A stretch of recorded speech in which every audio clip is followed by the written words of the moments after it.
Olá, meu irmão, minha irmã. Mais uma vez preparamos para você o programa Voz da Igreja. Obrigado pela sua audiência, obrigado pela sua escuta. Vamos mais uma vez partilhar a nossa fé. Bebendo da fonte, vamos visitar um texto bonito de Jesus ainda ali no Sermão da Planície, no Evangelho de Lucas. No coração deste tempo, vamos falar um pouco do Carnaval e da Quaresma, que já está à nossa porta.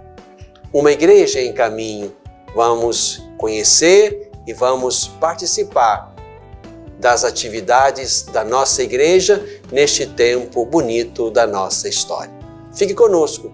O programa Voz da Igreja começa agora para você e muito obrigado por estar conosco.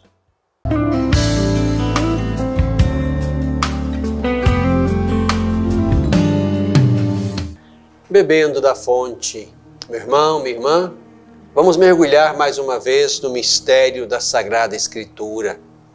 Santo Efrém dizia que a palavra de Deus, a Sagrada Escritura, é uma fonte inesgotável.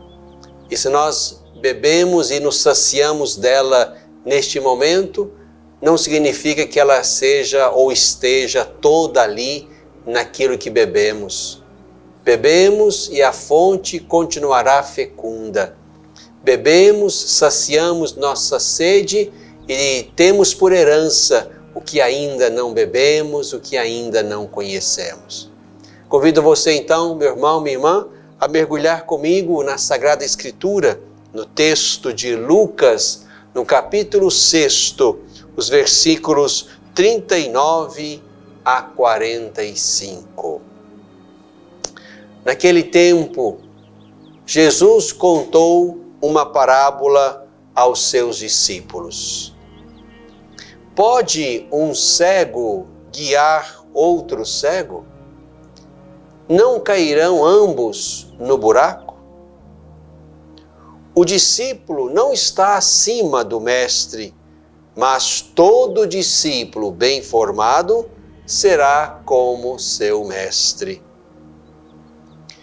Por que reparas no cisco no olho do teu irmão e a trave no teu próprio olho não percebes?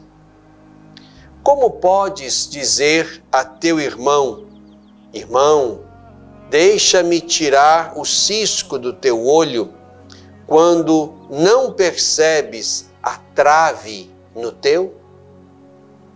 Hipócrita, tira primeiro a trave do teu próprio olho, e então enxergarás bem para tirar o cisco no olho do teu irmão. Não há árvore boa que dê fruto ruim, nem árvore ruim que dê fruto bom. Cada árvore se reconhece pelo seu fruto. Não se colhem figos de espinheiros, nem uvas de urtigas. Quem é bom, tira o bem do próprio tesouro do coração.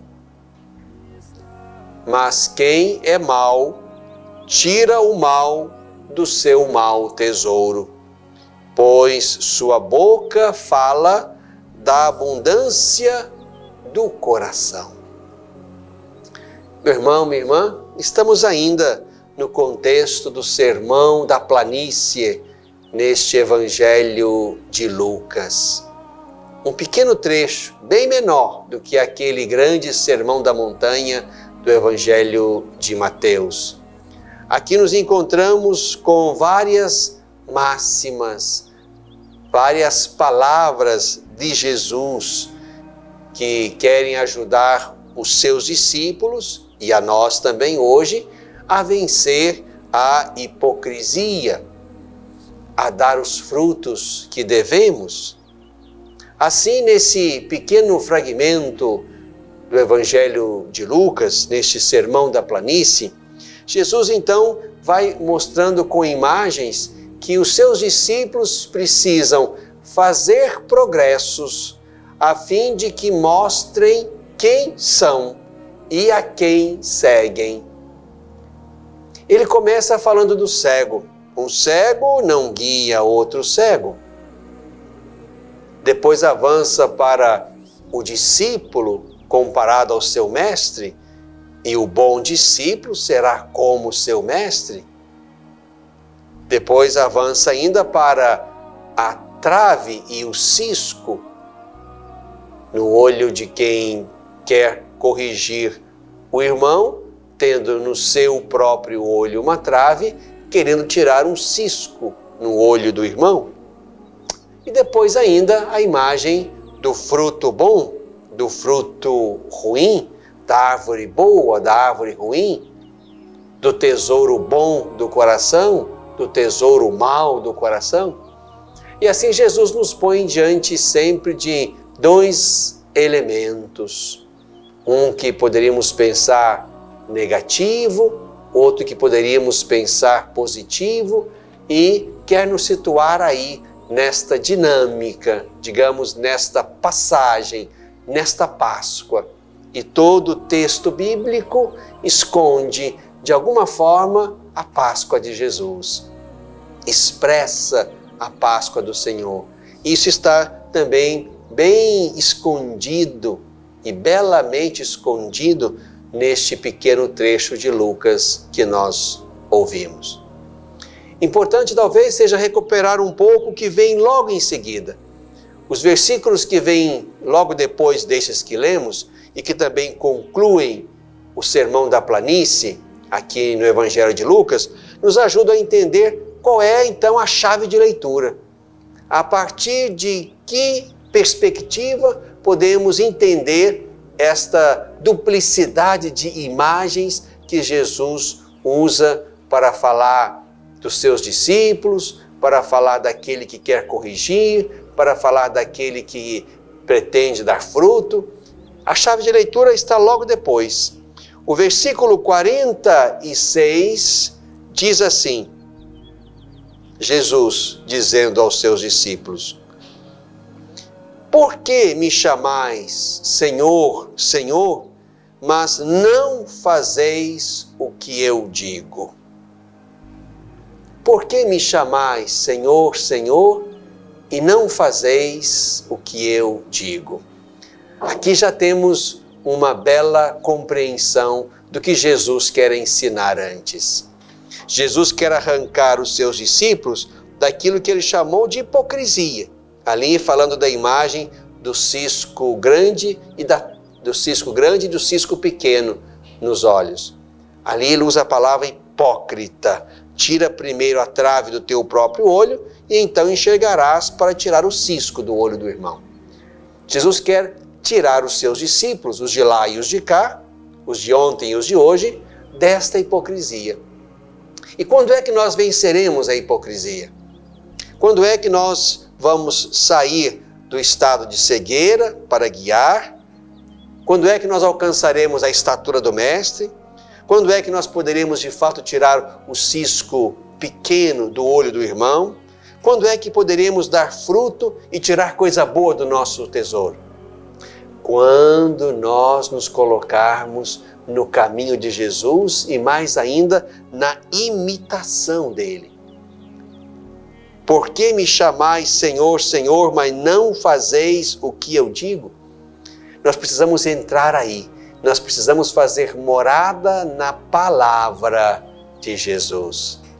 De modo que exatamente crescendo na direção do Mestre, como ele usou exatamente lá no versículo 40 esta imagem, o discípulo não está acima do Mestre, mas todo discípulo bom será como seu Mestre. Esta imagem certamente nos ajuda a compreender onde Jesus quer nos levar. Jesus quer nos levar para exatamente tomar a estatura humana, espiritual dele.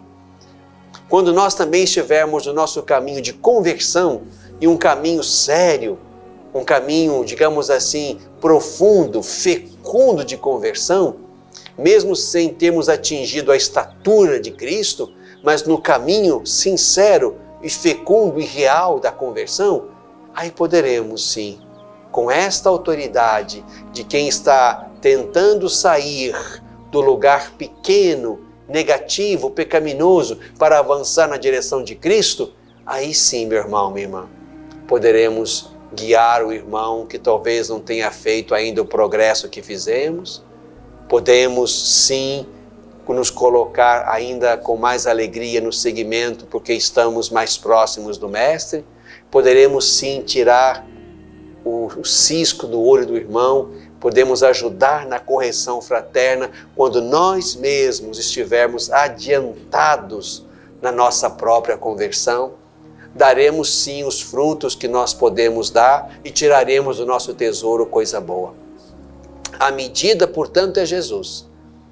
Quanto mais eu tiver de Jesus em mim, e esse é o caminho espiritual do discípulo, quanto mais eu tiver Jesus em mim, quanto mais eu estiver identificado, conformado ao Senhor, tanto mais serei capaz de, não com a minha própria autoridade e competência, não, mas porque encontrei o Senhor, porque encontrei o sentido da minha vida nele, porque tenho feito progressos humanos, morais, espirituais, aí sim eu estarei humildemente em condição de ajudar aqueles que estão comigo também no caminho da fé. Ou nós pensamos assim, ou será sempre impossível e até algo que extrapola a nossa missão, entrarmos na correção fraterna, ajudarmos-nos mutuamente, corrigirmos-nos mutuamente. Podemos fazer isso se estamos seriamente no caminho do Senhor. A medida de perfeição é Ele. Mesmo que eu não tenha atingido a perfeição do Mestre, mas estando neste caminho, eu posso ajudar quem esteja comigo e talvez ainda antes de mim nesse caminho cotidiano de conversão. A liturgia de hoje nos convida a isso, a avançar na conversão, ajudar os irmãos que estão conosco no caminho e permitirmos que eles também nos ajudem, porque haverá gente que avançou para além de nós no caminho do seguimento e por isso tem autoridade e tem a missão de me corrigir e de me ajudar a avançar. Bebemos da fonte.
no coração deste tempo.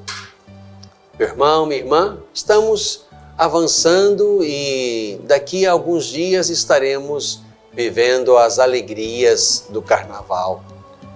Podemos dizer sim, alegrias, o lúdico, a festa, o canto, a dança, a música fazem parte da nossa vida, do nosso ser. O ser humano é lúdico, isto é, o ser humano é também esse ser capaz do riso, da alegria, da festa. O problema talvez é o que nós fazemos ou em que circunstância nós de fato exercitamos essa dimensão da nossa vida.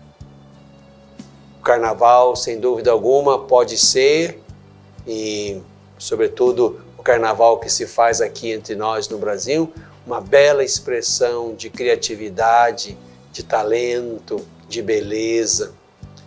Mas também pode ser, como já foi, e oxalá não seja assim em outros tempos, pode ser também o lugar exatamente do pecado, da fraqueza, da depravação, daquilo que de fato desonra, fere, humilha a vida, o corpo, o ser das pessoas, ou até quem sabe também pode ser um momento em que também cometemos ou se cometem injúrias contra o nome de Deus, contra as coisas sagradas e santas, contra aquilo que de fato é genuinamente importante para pessoas e culturas e povos inteiros.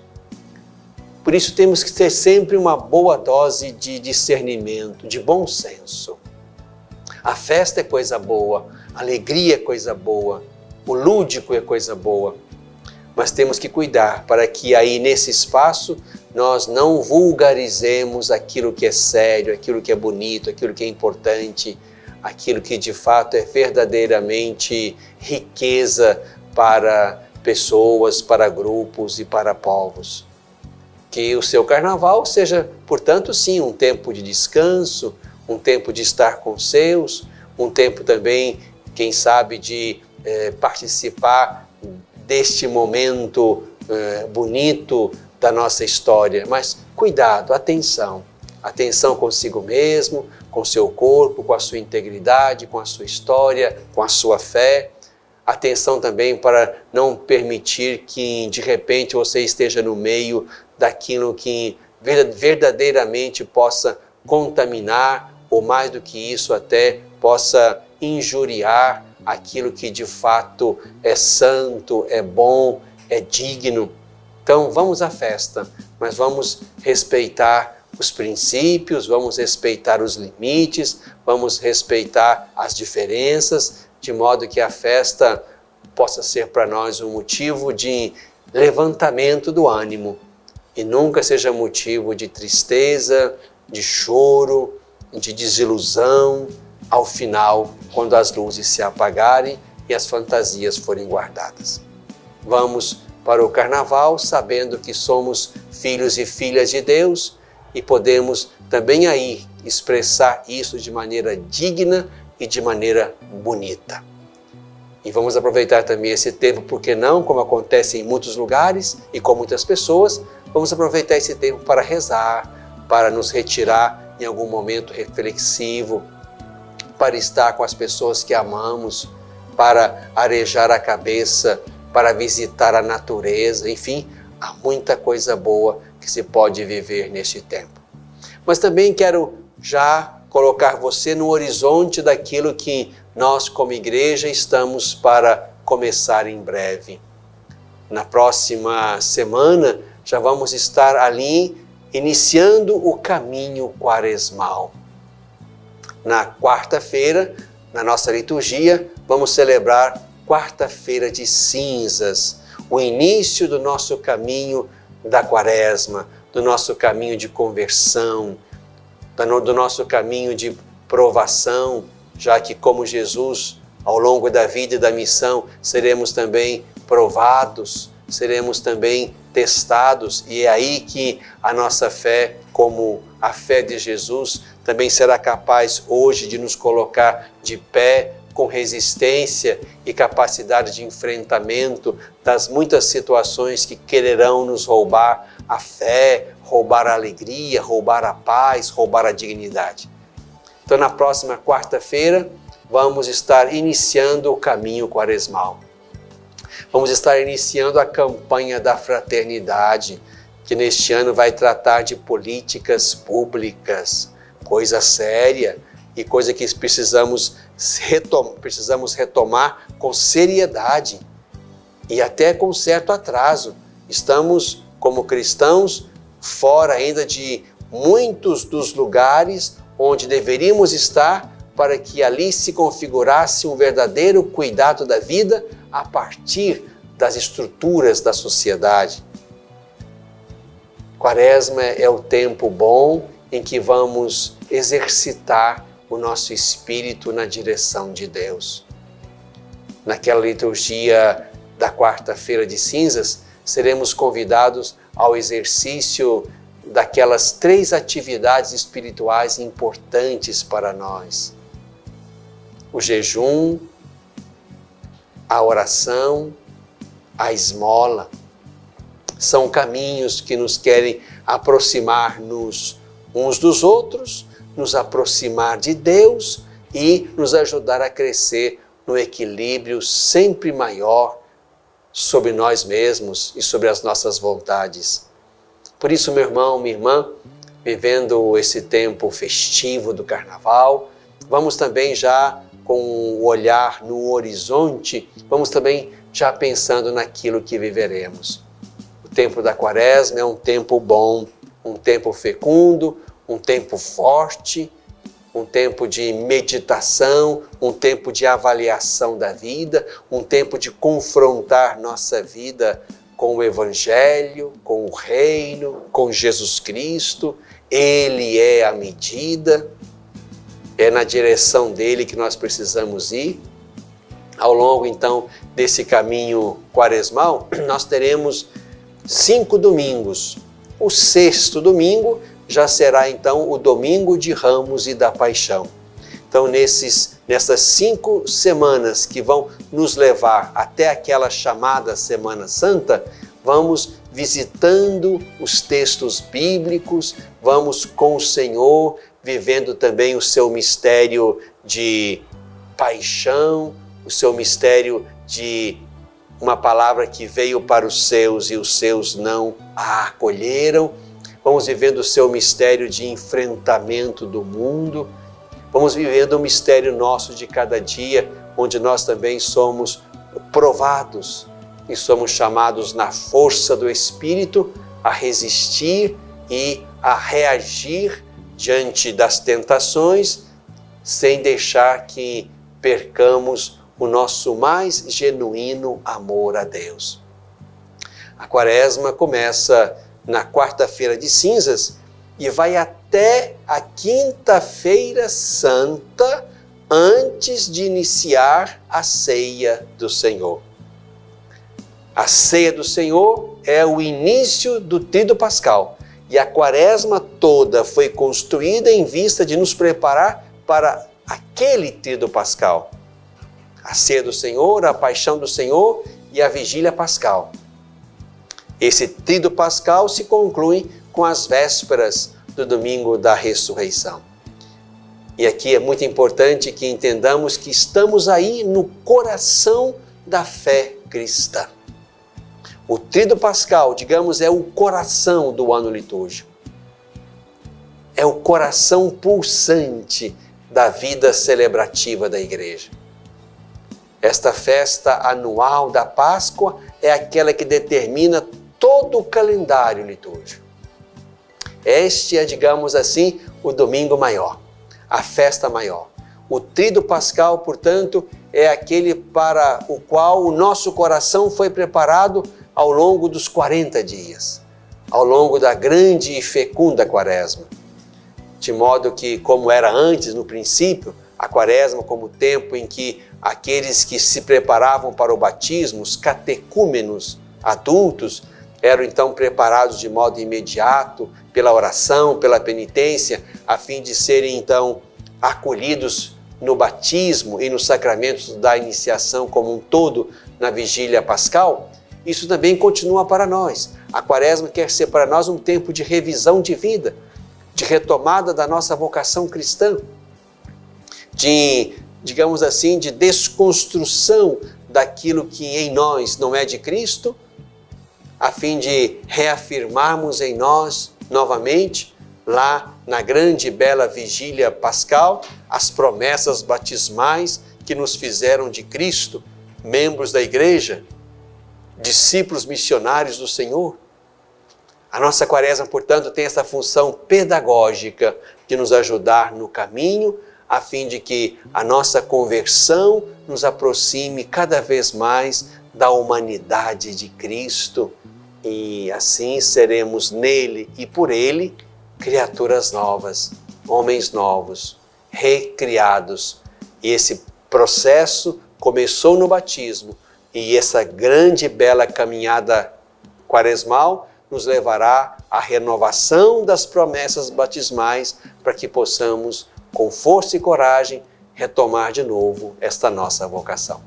Desejo a você um bom tempo de diversão, de alegria, de descanso, de oração nesse feriado do Carnaval e convido você já a predispor o seu coração para iniciar com o Senhor o tempo fecundo e forte da Quaresma, no coração deste tempo.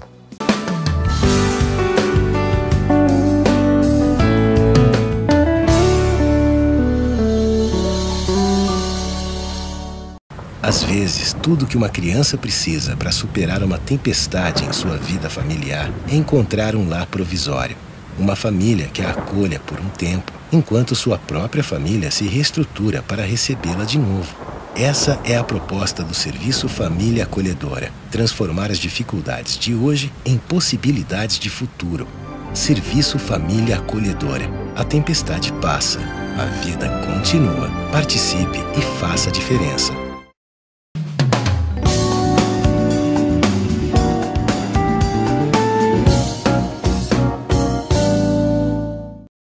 Uma igreja em caminho, muita coisa boa, muita coisa bela no caminho da nossa igreja. Vivemos na última semana, no dia 22, a bela ordenação do Padre Anderson Nunes aqui em Divinópolis.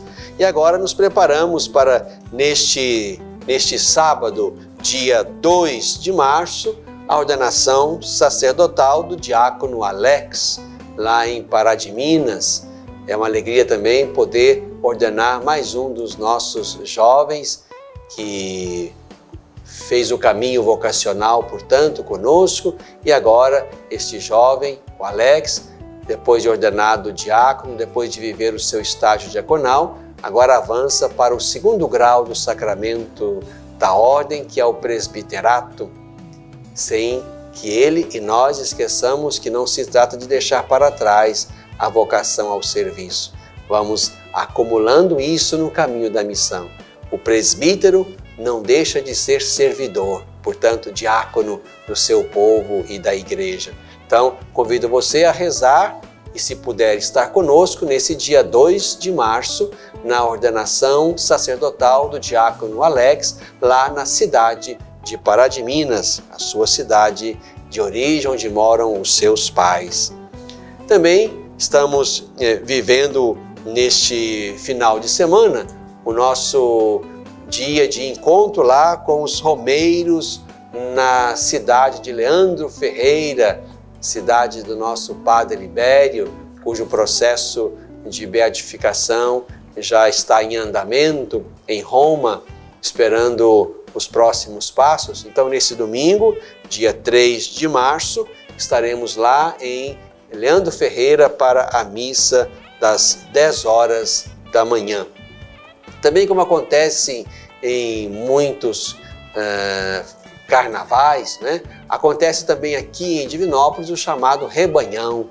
A Renovação Carismática Católica organiza esses encontros como momentos fortes, bonitos, intensos de oração, de adoração, de celebração. Então também aqui em Divinópolis teremos o rebanhão e vamos estar lá na missa de encerramento, naquele dia 5 de março, às 17 horas, aqui no Poliesportivo em Divinópolis. E você que está aqui por perto está convidado a participar conosco. E você que está longe, aproveite também este feriado para rezar um pouco, para ler alguma coisa boa, para preocupar-se um pouco com você mesmo, com a sua espiritualidade, com a sua fé. É sempre oportuno que nós gastemos tempo com aquilo que forma o nosso coração. Quero apenas também noticiar a vocês, já que falamos isso no último programa, que a nossa visita a Brumadinho foi cancelada para aquele dia 25 e será novamente organizada para uma segunda-feira da Quaresma. Então queremos manter a nossa comunhão espiritual com aqueles irmãos e vai chegar o dia em que estaremos lá com eles também para o nosso encontro, para a nossa visita, para expressar o nosso afeto. Rezem por eles e aqueles que puderem, continuem ajudando aquela comunidade de Brumadinho que precisa hoje do nosso amor, do nosso afeto, da nossa solidariedade. Uma igreja em caminho.